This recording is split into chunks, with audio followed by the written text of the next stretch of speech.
Les damos la bienvenida al podcast 103 de Crónicas Goomba. En esta ocasión vamos a hablar de Odin Sphere Leif Strasher. Y los va a acompañar de mi parte Víctor Dalos, @Vedalos. César Rivera, @Flagstad. Un saludo. Vamos a dejarlos escuchando algo de la banda sonora de este juego, así que acomódense para que hablemos distendidamente al respecto. ¿Qué nos quedamos escuchando, César? Vamos a escuchar una canción que se llama Pain Behind the Bravery.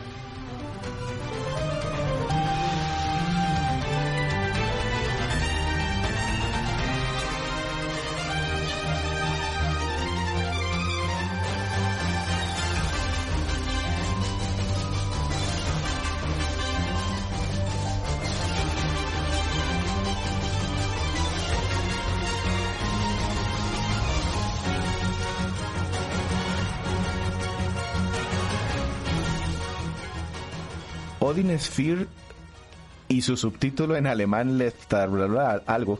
Leif Strasir. Es un juego, realmente esta es una mejor versión, es como un remake, ¿cierto? Es un remake, efectivamente. Entonces cuéntanos un poquito del juego original, cuéntanos un poquito qué tipo de juego es. Listo, entonces voy a empezar dándoles un detalle del original, el título inicial que solamente se llamaba Odin Sphere, sin el subtítulo salió en PlayStation 2 en el 2007. La versión de las que yo les voy a hablar en particular salió para PlayStation 3, PlayStation 4 y PlayStation Vita el 7 de junio del 2016 aquí en América. Este es un título de acción y rol con vista desde una perspectiva lateral que goza de unos hermosos gráficos 2D que son muy particulares del estudio que desarrolló el título, que se llama Vanillaware. A mí ese nombre de estudio me hace sonar las campanas de una vez porque he tenido la oportunidad de jugar un par de juegos de ellos, el Dragon's Crown y el Muramasa de Demon Blade, y son de esos juegos que creo que nunca van a envejecer por su estilo y su estética. Sí, de hecho, de uno de esos, del Muramasa en particular, ya habíamos hablado previamente, pero así medio mencionado en un especial que se hizo de juegos de Wii, que fue el episodio número 24 del podcast, y solamente se habló de Muramasa de Demon Blade, pero no hemos hablado ni del estudio, ni en profundidad. También tenemos de ese mismo juego, también tenemos una reseña retro en la página web. Entonces aprovechemos la oportunidad de qué nos cuenta antes de que entremos a hablar de Odin Sphere como tal. Pues curiosamente les voy a hablar de Odin Sphere, pero les voy a hablar de Odin Sphere, el desarrollo, buena parte del desarrollo del original y un pedacito de este remake, y es porque más adelante durante este 2022 planeamos hablar de otro juego de Vanillaware, entonces es posible que para no repetirnos no queremos hablar demasiado del estudio. Para hablar de Odin Sphere hay que empezar conociendo un poquito del tortuoso camino que surgió, a través del cual surgió. El productor y director de este juego se llama George Kamitani. Él empezó su carrera trabajando para Capcom, luego se pasó a trabajar en Atlus, donde apoyó en el arte y el diseño de un título poco conocido, porque fue exclusivo de Sega Saturn y que salió al final de la vida útil de esa consola, que se llama Princess Crown. El juego recibió muy buenas calificaciones, la prensa dijo, oh, excelente, muy bueno, pero fue un fracaso económico de esas bombas de las que no se para nadie. El estudio entonces en el que ese estudio de Atlus que trabajó en ese juego se disolvió, y Kamitani y parte de su equipo fueron incluidos en listas negras en Japón, y nadie quería trabajar con ellos. O sea, ¿Por el descalabro? Por el descalabro económico. O sea, usted es un paria para el mundo de los videojuegos, usted lo que produce recibe buenas puras notas, pérdidas. Ajá. Pero puras pérdidas. Entonces de ahí fue que surgió la idea de trabajar o de crear un nuevo estudio que inicialmente se llamó Puraguru, y pues posteriormente cambió a su nombre a Vanillaware. Odin Sphere como tal empezó el desarrollo como un sucesor espiritual de ese título de Princess Crown, Y el equipo pues tuvo muchísimos problemas en el desarrollo. Para empezar, pues era un estudio muy pequeñito. Se calcula que entre 20 y 30 personas. Tuvieron problemas con el hardware de la PlayStation 2 porque no era fácil meter gráficas 2D de alta calidad en una máquina que estaba para todas luces diseñada para hacer juegos en 3D. Les tocó hacer muchos sacrificios. Tuvieron que correr hacia el final del desarrollo porque descubrieron errores que impedían el progreso, o sea que trababan completamente el avance dentro del juego. Y pues también como estaban en esas listas negras, conseguir la financiación fue un martirio. Tocaron todas las puertas que ustedes se imaginen y entonces les decían, no, no, no, gracias. Muy bonito, pero no, no, gracias. Finalmente convencieron a la gente, a la misma gente de Atlus, y les dijo, bueno, listo, está bien. Nosotros les ayudamos a publicar el juego, pero con nuestras condiciones. Entonces, dentro de esas condiciones están de que atrasaron el juego un par de meses adicionales, a pesar de que estaba listo desde el 2006, no lo lanzaron sino hasta el 2007, para que no coincidiera con ninguno de los lanzamientos importantes de Atlus, y lo mostraron solamente faltando 3 meses para su lanzamiento. O sea, miren, este juego se va a lanzar, ¿cuándo? Dentro de 3 meses. Eso fue para el Odin Sphere original de 2007. A pesar de todos esos problemas, vendió relativamente bien. Eso iba a preguntar. Ese tema de esa ventana tan corta y el hecho de que Atlus no es muy conocido porque tenga, digamos que un músculo de como publisher, es como de los... no alcanza a ser de los grandes, pero ahí va. ¿Sí alcanzó a despuntar en ventas? Ellos venden muy en su nicho, que su nicho es juegos de rol japonés o cosas muy, muy, muy de anime. Y dentro de esa categoría, el título vendió bastante bien, porque vendió no solamente en Japón, sino que también vendió bien en América y vendió relativamente bien en Europa. No muy bien, no números así, la sacamos del estadio, pero para los números de Atlas y teniendo en cuenta el equipo tan pequeño, cifras bastante decentes. Perfecto. ¿Esto aparte tuvo ports? No, no hay ningún port de este juego. Directamente nos pasamos al remake. Esa idea empezó como un remaster en el 2013. Dijeron, ay, venga, ¿por qué no hacemos algo? Y cuando empezaron a mirar las cosas, se dieron cuenta que tenían todo el material que habían creado para el juego original, que no habían podido, que le habían tenido que sacrificar para meterlo dentro de una Play 2. Entonces dijeron, oiga, pero tenemos las fuentes originales. ¿Y por qué no lo remasterizamos? No, mejor también agreguemos y arreglemos estas otras cosas, y terminaron decidiéndose por un remake, que es el que lanzaron finalmente en el 2016. O sea, volver a poner los assets en la mejor calidad posible ya para consolas de mayor definición y todo.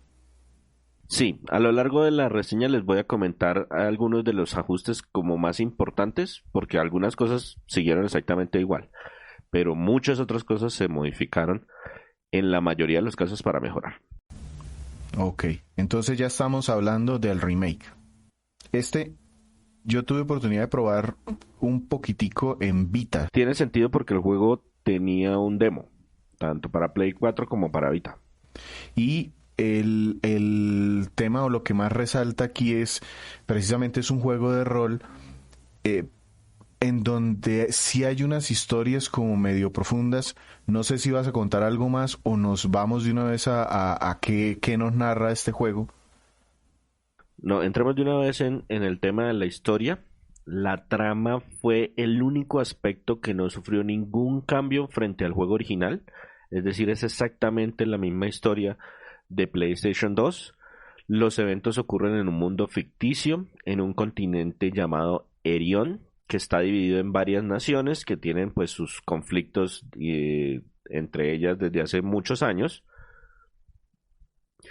Pero la trama la vamos viviendo es a través de diferentes personajes. Cada uno tiene su propio libro. Porque cada uno es que cuando empezamos nosotros manejamos una muñequita que está como en un ático leyendo libros. Y el primer libro que encontramos es el libro de la Valquiria. Y ese tiene su prólogo, sus capítulos, su epílogo. Y luego aparece otro libro, que el libro de Pepito. Y luego el libro de Sutarito. Y luego el libro... así hasta completar todos los libros que componen la historia.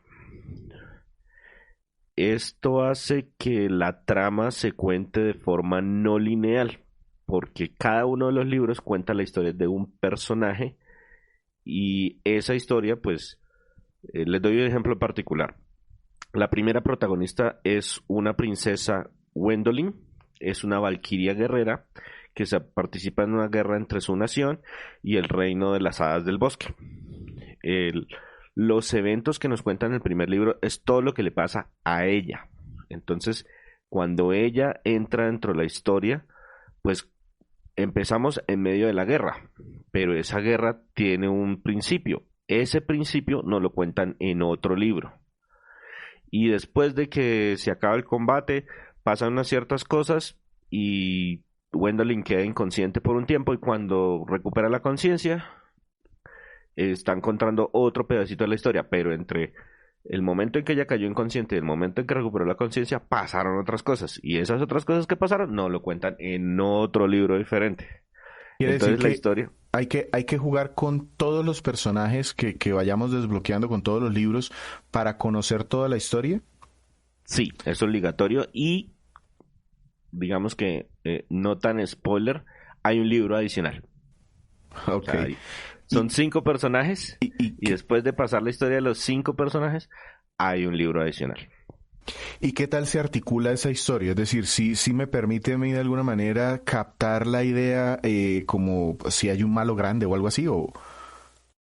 Pues están muy enfocados en cada personaje porque cada uno tiene su evolución, todos están conectados de alguna forma y el tema es que pues uno llega a encariñarse con cada uno de los personajes. Pero también le agregaron, y eso es un tema muy interesante, que uno puede ver la historia de cabo a rabo, o sea, de principio a fin, en el orden cronológico de la historia. O sea, a medida que uno va desbloqueando los capítulos, él lo va agregando como en una línea del tiempo.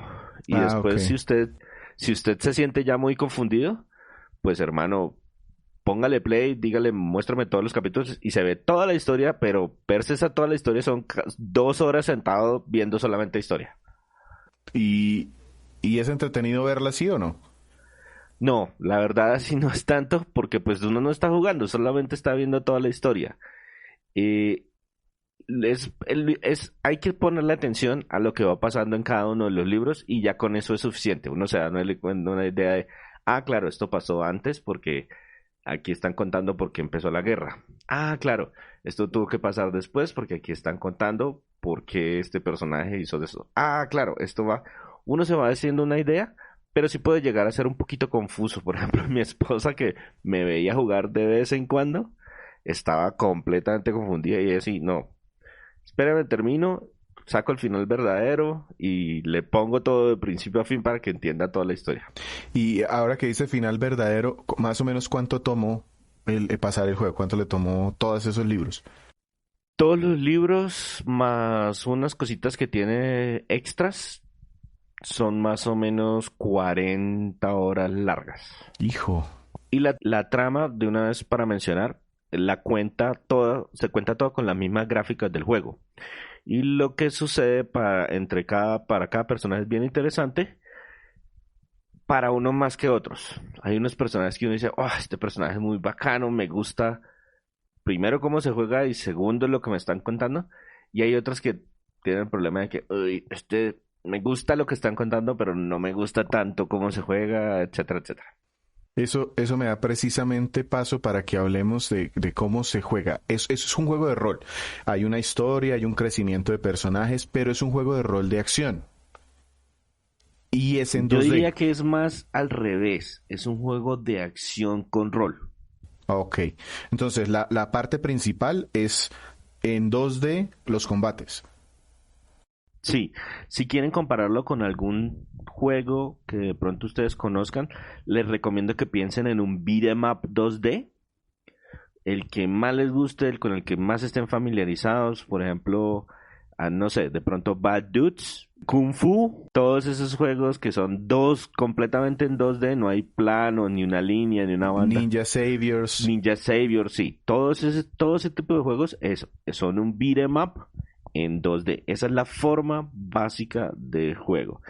Y la verdad los desarrolladores lograron que los personajes hicieran un montón de movimientos como con 3 botones. La acción es frenética todo el tiempo. Podemos lograr combos bastante largos. Hay poderes especiales que se pueden activar como en un juego de rol, poniendo pausa y haciendo poderes. O también tienen shortcuts, Ajá, atajos atajos en el dentro del control. control, como 4 de todos los poderes que usted puede obtener. Usted puede seleccionar como 4 para no tener que interrumpir la acción, sino de una, hágalos, hágalos y hágalos, hágalos, actívelos. Y, Y esos poderes especiales consumen uno de 2 recursos. La opción 1 es consumir una barra de poder, ese se regenera automáticamente. O la otra es consumir como unas gemitas que se llaman dentro del juego Fosons, que es una energía que solamente se recupera derrotando enemigos. Entonces eso hay que saber administrarlos sabiamente para no quedarse, para tener disponibles cuando de verdad se necesitan. ¿Qué más les puedo contar del sistema de batallas? Bueno, durante el combate. ¿Qué tal los enemigos? ¿Qué tal los jefes? ¿Qué tal navegar por esos niveles? Los enemigos, hay una buena variedad de enemigos. Digamos, cada área tiene su tipo de enemigos y tienen 2 o 3 tipos de enemigos, pero son enemigos de un beat 'em up, es decir, carne de cañón. Y los jefes, pues eso sí requieren un poquito más de estrategia. También tenemos a nuestra disposición ítems, objetos que pueden utilizarse en medio de la batalla pausando el combate. Estos nos permiten recuperar vida, obtener estatus especiales o hacer daños a los enemigos. Y pues según cómo peleemos nos van a dar una calificación, un puntaje en base al tiempo que gastamos, la longitud del combo más largo, el daño que recibimos, las técnicas que usamos.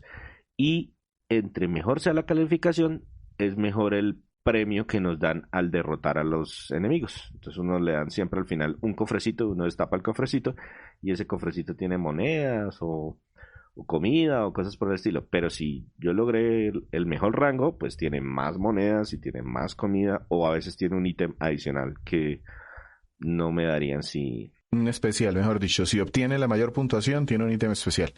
Exacto. O me dan mayor cantidad de los normalitos. El máximo.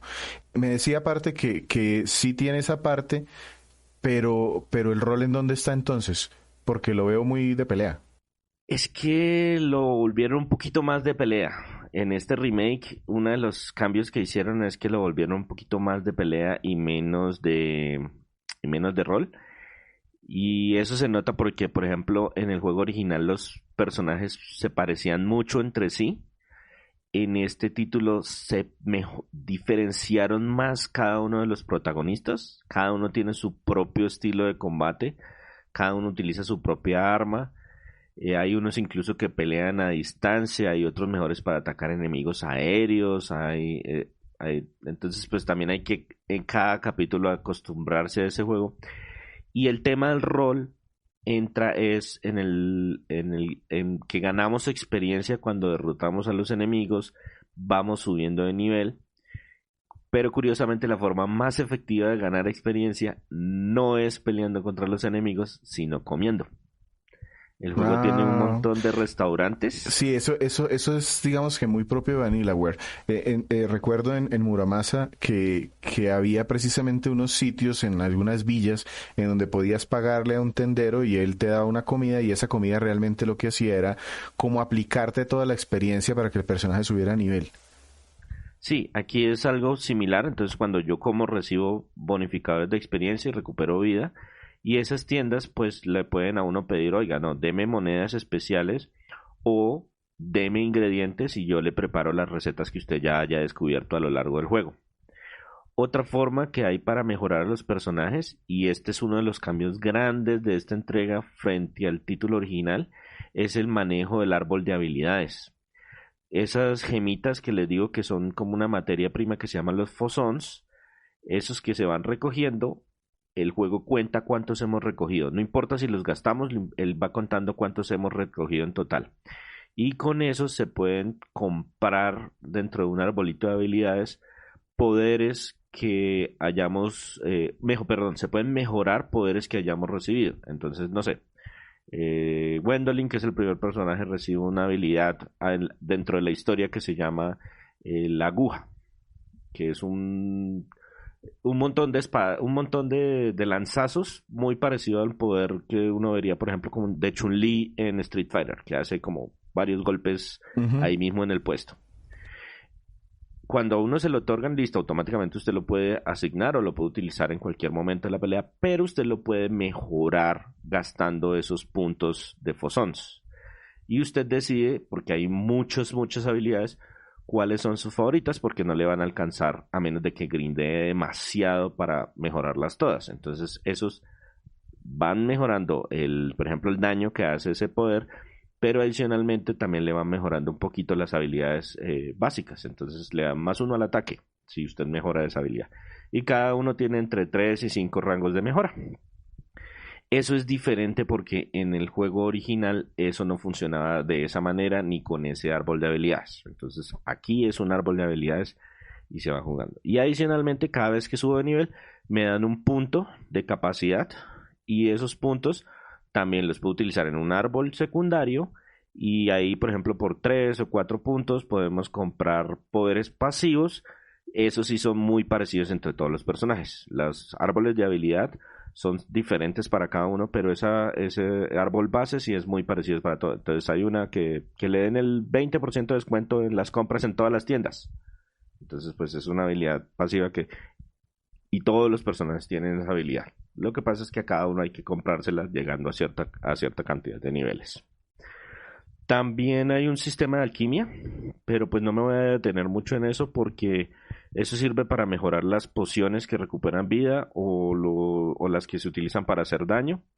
Y hay un sistema de inventario muy básico, ese también lo ajustaron, porque antes uno podía solamente tener un objeto, aquí pueden seleccionar 3 objetos, pero no hay muchísimas opciones, sino que lo que uno se va encontrando o lo que uno va pudiendo comprar casi siempre es mejor que lo que tenía antes, entonces equípelo. Y si ya tiene muchos muy buenos, entonces elija el que se ajuste mejor a su estilo de combate.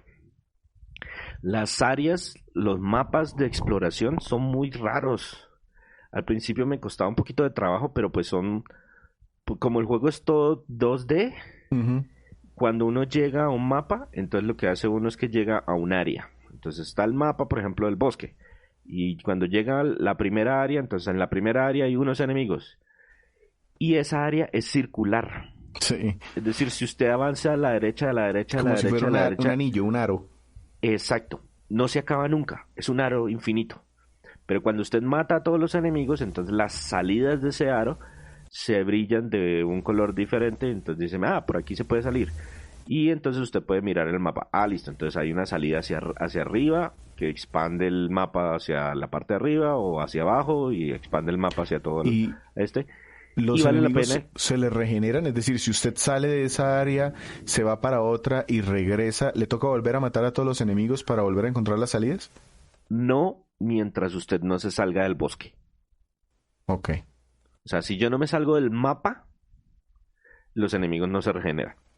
Pero si yo, por ejemplo, decido, oiga, no, es que estoy muy agotado, me voy a salir del mapa para ir a la tienda o al restaurante base, para subir de nivel o lo que sea, y regreso al mismo mapa, por ejemplo, al del bosque, los enemigos vuelven a aparecer. Y lo otro que tiene, que es interesante, que también lo hace un poquito sencillo, es que cuando usted va a entrar a un área a la que nunca ha entrado, él le dice si es un área de combate y el nivel de los enemigos en esa área. Ok. ¿Listo? Entonces, si usted dice, oiga, estoy muy débil o estoy muy alto, estoy más bajito, pues usted ya sabe, oiga, mejor me quedo aquí. Ok, entonces la exploración y con el mapa y todo se me hace largo, 40 y tantas horas, porque yo recuerdo Muramasa, a mí en un momento sí me alcanzó a parecer un poquito más largo de lo que debería, pero no llegaba a las 40 horas. ¿Usted cómo lo sintió y qué tan difícil es?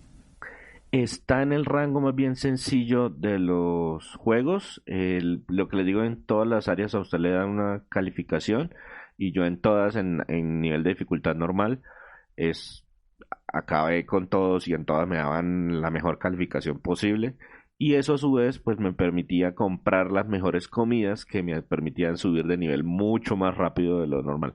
Si usted se concentra, si usted es juicioso y cada vez que tiene la oportunidad se sienta en el restaurante a comer todo lo que pueda, el juego es muy sencillo. Ok, pero ¿le alcanzó a cansar? No. Lo que se puede volver un poquito molesto es que en todas las historias rehusan todas las áreas. Ah, ok. Es decir, en la historia de Gwendolyn voy a los 6 reinos. Ujú. En la historia del que sigue voy a los 6 reinos, en otro orden y con otros jefes, pero voy a los mismos 6. Y en la que sigue voy a los 6. Las áreas son diferentes, o sea, el mapa del bosque de uno es diferente del mapa del Sí, bosque pero del el otro. escenario es el mismo en general. Pero Es el el mismo escenario es el anillo, solo mismo, que... los enemigos son los mismos, etcétera, etcétera. Ok. Ahora que hablamos del tema del anillo y del paisaje y eso, nos pasamos al aspecto técnico y artístico. Para quienes de pronto no hayan tenido oportunidad de jugar alguno de los juegos del estudio, pues ya hemos hablado de Dragon's Crown, de Muramasa Demon Blade.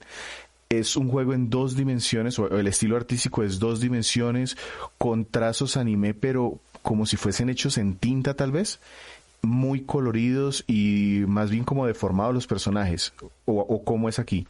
Sí, sí, este precisamente fue el juego con el que ellos empezaron a definir ese estilo visual, porque pues este es el segundo, tercer juego, lanzaron 2 juegos muy cerquita el uno del otro, pero pues este lo terminaron unos meses antes, entonces este fue el juego que les definió ese estilo, efectivamente son dibujos, todos en 2D, con una marcada influencia anime, pero con rasgos muy estilizados y a veces un poco exagerados.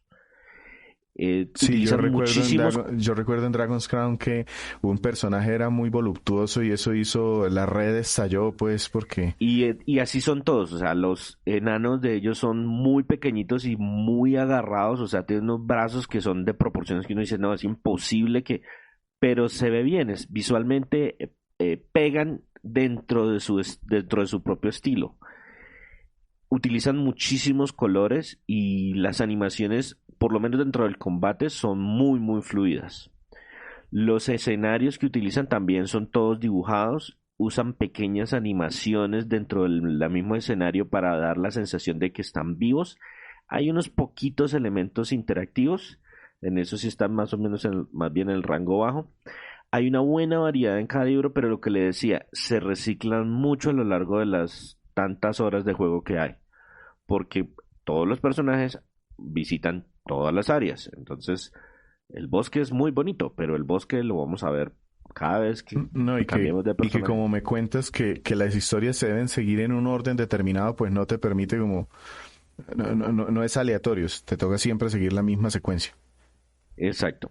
En el juego original el equipo le tocó comprimir mucho las imágenes que utilizaron para hacerlas funcionar en la consola, así que en el remake lo que hicieron fue que cogieron, devolvieron a buscar los dibujos originales, que estaban en una resolución muchísimo más alta, agregaron unas áreas adicionales para explorar, o sea, en el juego original era más combate, aquí tenemos área de exploración, combate, exploración, así, y agregaron unas áreas de desplazamiento vertical, pero todo dentro del mismo, como reutilizando lo que ya tenían previamente. Uno de los cambios que hicieron fue mejorar el sistema de sombras, porque ese lo tenían en lo más básico de lo más básico en la consola original. Y la resolución que definieron para todos los que podían, es decir, para PlayStation 3 y para PlayStation 4, fue de 1080p. En PlayStation 4 apuntan a 60 cuadros por segundo, aunque en el PlayStation 4 base pueden haber caídas en algunos momentos particulares. En el Pro sí es muchísimo más estable. Y la versión de Vita también le apunta a 60 cuadros por segundo, pero pues tuvieron que sacrificar la resolución y esa va más o menos a la mitad. La resolución natural del Vita es como 960 por 540, una cosa por el Ujú, estilo, que es 540. exactamente la mitad de la versión de consolas. Una pregunta, digamos que entiendo que es un juego más de acción por lo que nos dices, ¿le afecta ese tema de la estabilidad o porque como también es como un poquito permisivo? En el PlayStation 4 base, que es el que tiene algunos problemas, no hay mucha afectación porque siempre que hay caídas está como claramente identificado cuál es el problema con las caídas. Es cuando se utilizan ciertos ítems, por ejemplo, hay un ítem que es una bomba de Ah, ok. veneno. Ujú. Entonces, cuando estalla la bomba de veneno, eso hace un efecto en cadena. Y si al mismo tiempo estoy peleando contra muchos enemigos, se puede notar la caída de cuadros por segundo.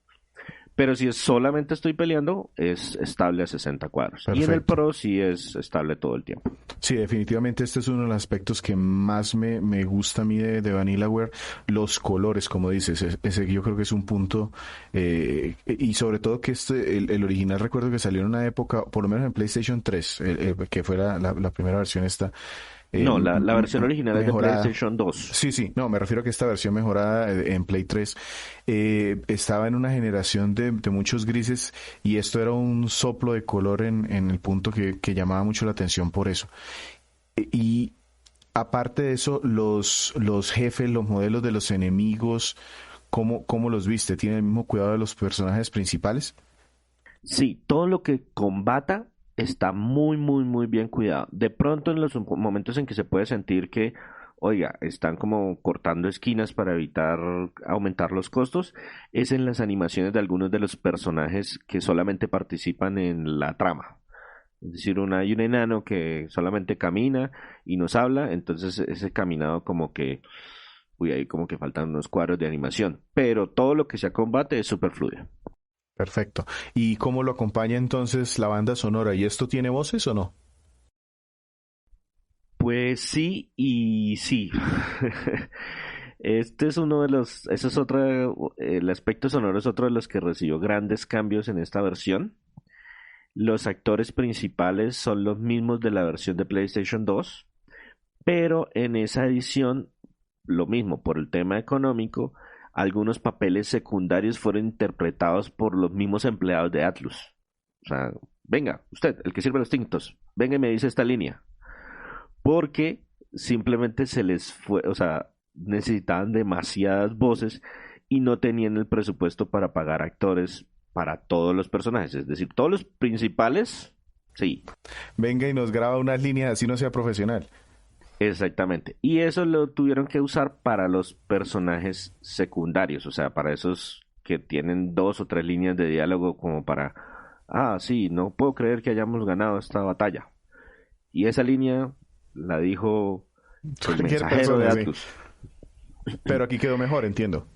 Pero sí, exacto, lo que hicieron fue, oiga, esto es un remake, ahora sí tenemos el presupuesto, reemplazaron esas líneas que no estaban en el mejor nivel por actores profesionales que pues hacen papeles secundones pero siguen siendo actores profesionales y la verdad el juego suena muy bien tanto en inglés como en japonés. Ellos tienen sonido dual, es decir, uno puede escoger entre los dos idiomas, pero personalmente preferí jugarlo en japonés porque la sincronización de los labios se diseñó para los diálogos en japonés. Ujú. Entonces, pues no es mucho porque pues son personajes 2D y no hay Animados. Ujú. acercamientos a los labios, pero de todas formas le queda a uno el inconsciente de como, oiga, están moviendo los labios, pero ya terminó de Al decir lo que está tiempo o a diciendo. destiempo,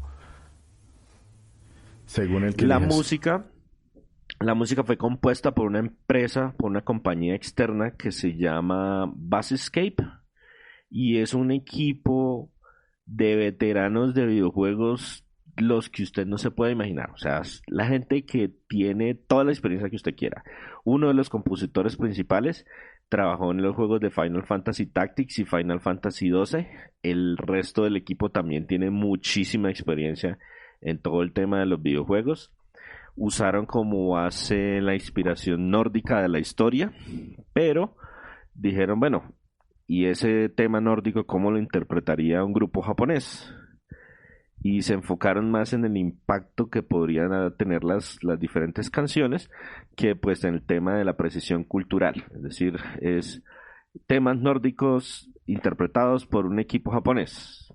Que así no suenan los nórdicos, no les importa, así suenan cuando los interpretan los Ajá. japoneses, y lo importante es que expresen o que acompañen bien la acción. No, Entonces, y como estamos hablando también de su estética anime, pues tiene algo de sentido que suene así como japonés. exacto, entonces la gran mayoría de canciones son composiciones instrumentales, orquestadas, propias de una aventura épica, pero las canciones se compusieron normalmente con un propósito puntual. Entonces hay un himno triunfal que suena pues cuando triunfamos en tal momento.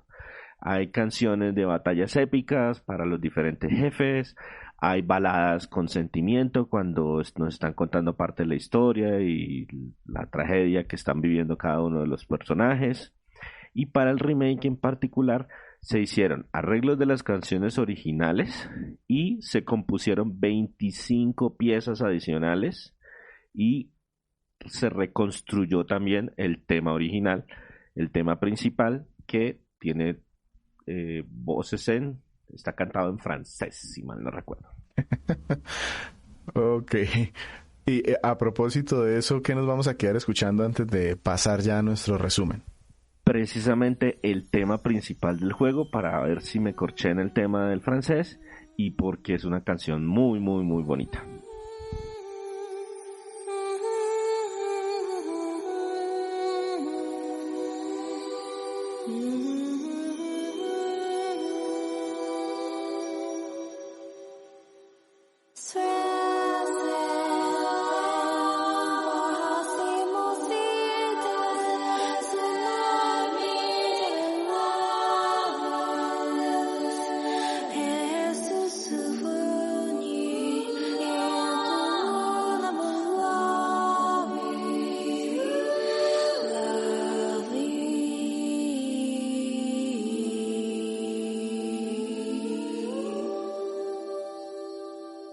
Bueno, voy a necesitar ayuda de César para recordar el título completo. Estamos hablando de Odin Sphere. Leif Trasir. Correcto. Él lo jugó en PlayStation 4 Pro. Es un juego que originalmente o tiene una versión original en PlayStation 2, pero él jugó una versión que es un remake que luego tuvo versiones en PlayStation 3, PlayStation 4 y Vita. Un juego de rol, de acción, de combates en 2 dimensiones con una estética anime muy propia del estudio desarrollador Vanillaware. César nos va a contar ahora qué fue lo que más le gustó del juego, lo que le pareció bueno. Uy, hay muchos aspectos para destacar. Entonces, yo saqué 5 que son muy buenos. Primero, el tema de las gráficas, los visuales en HD, en alta definición, así sea 1080p, pero a fluido 60 cuadros por segundo, es un gusto para los ojos y es espectacular el estilo visual que maneja el equipo de Vanillaware, entonces es un Ujú. punto muy positivo. No, y que es muy propio. Tiene la gran ventaja. A mí a veces el anime me aburre un poquito, pero esto, a pesar de que es una tendencia anime, se nota que tiene autor, tiene su estilo propio. Sí. El otro tema que es muy bueno también es el combate, es muy fluido y sobre todo es muy entretenido. Y cuando se empieza uno a cansar del personaje, ¡pum!, aparece el siguiente y cambia significativamente la forma como se controla. A pesar de que utiliza como que las mismas combinaciones de botones, pero se siente de verdad diferente. Y puede que haya algunos que no sean muy de su agrado. Por ejemplo, hubo un personaje que yo sufrí cuando me tocó controlarlo, porque es así el cañón de cristal. Ajá, Es un personaje que hace muchísimo daño, pero es también muy, muy frágil. recibe mucho daño también. Ujú. No, y nos Entonces, contabas que como la historia se va contando, cambiando los personajes de manera obligatoria, ese cambio está como distribuido en todo el tiempo de vida del juego. sí, correcto. Entonces, pues hubo algunos en particular que no eran mis favoritos, pero es bienvenido ese cambio en todo momento y el combate se mantiene fresco y entretenido. Otro punto positivo es la música, es espectacular y acompaña súper bien la acción. Es de esas bandas sonoras que uno puede poner en el fondo y es larga, tiene bastantes canciones y también hay una muy buena variedad. Otro punto positivo es que la progresión es constante, se siente la mejora y las diferencias entre los personajes, a cada rato recibimos poderes nuevos, habilidades nuevas, puntos suficientes para mejorar los poderes que más nos gustaron. Entonces, digamos que todo ese tema del árbol del crecimiento del personaje está muy bien manejado. Y por último, las historias son muy entretenidas y bastante emotivas. Ujú. Estos tiene una inspiración pues nórdica con el tema de las valquirias y todo el cuento, pero está también basado en obras de William Shakespeare. Entonces tiene su lado trágico, tiene su fragmento de comedia, está muy bien manejado todo el tema de la trama. Perfecto. Entonces, bastantes aspectos que quedan dentro de lo positivo, tanto la historia, aspectos técnicos, la jugabilidad. Entonces, ¿hay algo que no le gustara a César de Odin Sphere? Hay un punto que sí me molestó bastante, y yo creo que es como lo más negativo que encontré, es el tema del reciclaje. O sea, se nota que el equipo era reducido y teniendo un presupuesto pequeño para hacer un juego de rol y optaron por reutilizar mucho todas las áreas. Entonces, lo que les digo, cada personaje tiene un prólogo, una cierta cantidad de capítulos y un epílogo y a través de esos capítulos él pasa por todas las áreas y el siguiente vuelve y pasa por todas las áreas en otro orden, pero y las áreas pues no tienen exactamente la misma, pero son visualmente iguales, los enemigos son iguales, Y si, etcétera, etcétera. si hubieran hecho un poquito más corto cada capítulo, ¿se perdía algo en la historia o en el desarrollo del personaje? Pues yo creo que se hubiera podido lograr, Ok. pero pues yo no soy O el sea, autor, sí, sí, entonces claro, no somos diseñadores, pero se nota que ahí hay algo que no te gustó. sí, exacto. De pronto si cada libro no tuviera 6 capítulos, sino 4, se sentiría menos las áreas que se repiten.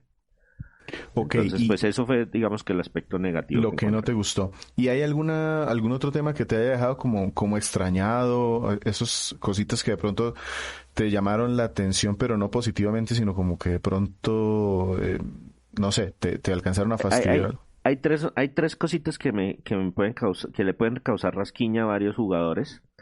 Uno, el tema de la trama no lineal. Eso puede perder a algunas personas. O sea, si es de esas personas que juega un ratico y vuelve a jugar dentro de un mes y juega otro pedazo y vuelve a jugar dentro de un mes, definitivamente se van a pegar una pérdida mayúscula. Yo afortunadamente lo jugué muy seguido, o sea, en 2 semanas, en una semana larga que tuve de vacaciones, me metí de cabeza con el juego, entonces pues no tuve ese problema, pero sí puede ser algo que puede molestar a algunos jugadores. Y pues verla de principio a fin tampoco es así como, uy, sí, tengo 2 horas libres para ver toda la trama del juego. Uy, no, tampoco es tan fácil. Ok, Pero pues se puede ver igual en cualquier momento cualquiera de los capítulos anteriores. Lo otro que puede molestar es el tema de la falta de sincronización de los labios en inglés, sobre todo a las personas que les gusta jugar sus títulos en inglés. Él tiene, él tiene los subtítulos todo el tiempo, pero pues si alguien preferiría jugarlo en inglés que no cuadren los labios, a veces puede ser molesto. exacto. ¿Hay Y subtítulos aparte de inglés en otros idiomas? que yo recuerde, no. O sea, subtítulos en inglés y doblaje en inglés y japonés. Correcto. Y la animación de algunos personajes secundarios, lo que les digo, esos personajes que solamente participan en la trama, a veces está como, oiga, este man camina raro, como que hay como faltan cuadros de animación, pues se nota que en algún momento les tocó hacer sus sacrificios para esta y no los pusieron extra en este remake. Ok, después de escuchar todos estos aspectos positivos y los negativos que encontraste, yo encuentro un balance más bien hacia el lado positivo. ¿Cómo lo calificarías ya al final? ¿Qué tanto lo disfrutaste? ¿A quién se lo recomendarías? Personalmente me encantó. O sea, es un juego espectacular desde mi punto de vista. Para mí sería un juego indispensable. Si ustedes tienen la consola, jueguenlo, cómprenlo, consíganlo. No es particularmente económico. Todavía se consigue en precio full, que creo que el precio full de este fueron $40 la versión base, Ujú. pero vale la pena. O sea, de verdad son bastantes horas, muy entretenido. La única persona está amarrado que... a las consolas de Sony, ¿cierto? O sea, tiene que ser... está PlayStation 2, PlayStation 3 Vita o PlayStation 4. Okay. O sea, ahí está en todo menos en PlayStation 1 y en PlayStation 5. Pero sí, definitivamente está amarrado a las consolas de Sony. Y lo único que le haría ahí como la mención es que si usted es muy sensible a que las cosas se le repitan, por ejemplo, que las áreas de un juego se le repitan, de pronto perdería puntos. Pero pues yo no tengo mucho problema porque pues venía mentalizado que era un juego de rol y en los juegos de rol siempre hay que hacer un poco de grinding. Perfecto. Entonces, sin más, pasamos a despedirnos. Les agradecemos muchísimo por sus comentarios. Recuerden que estamos en Facebook, en Twitter y nuestra página www.cronicasgumba.com. Allí pueden dejarnos comentarios y la idea es que vamos a estarlos leyendo en unos capítulos, en unas entregas puntuales y agradecemos muchísimo esa interacción. Yo no tengo mucho más que decir. No sé, César, si quieres algo. Sí, agradecer muchísimo la participación que hemos tenido de las personas en Twitter. Hicimos un par de encuestas acerca de los retos. Les vamos a tener los resultados en un próximo capítulo.